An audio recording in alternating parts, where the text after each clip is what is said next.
Sorry guys, it's been a while since I made a video. I've been working on a lot of things for a few jobs that I'm doing right now that I'm kind of being a little private about until I get it further along. But just to bring up something I've talked about in the past, my sister purchased a Chevy Equinox from the Chevy dealership. Upon purchasing this, she also purchased the extended warranty on this vehicle, and they said they did a bumper to bumper inspection.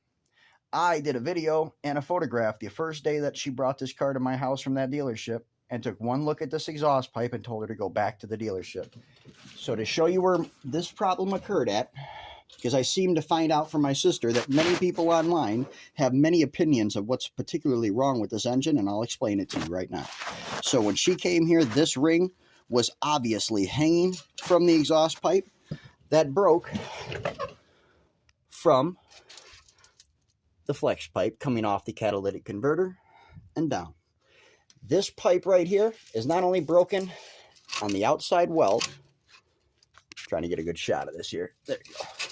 So on the outside weld, that's broken off. This came off of that. That was like that from day one. The center of this pipe is in addition broken right there, completely off on the inside of this. So it's been leaking.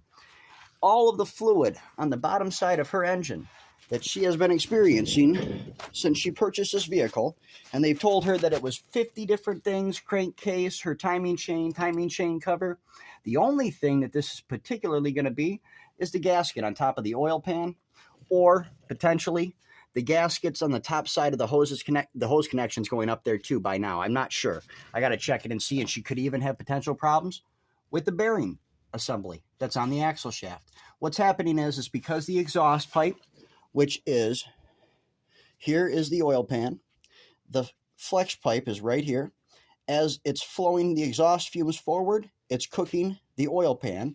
From cooking the oil pan, it's then cooking the gasket, which is interesting because when you look, you can see it's dry all the way along the side until you reach the exact point where the exhaust pipe starts to blow the exhaust fumes at this gasket, then cooking the gasket on the top of this. That is why this is leaking, pouring fluid down on top of the axle shaft assembly right here in this photograph.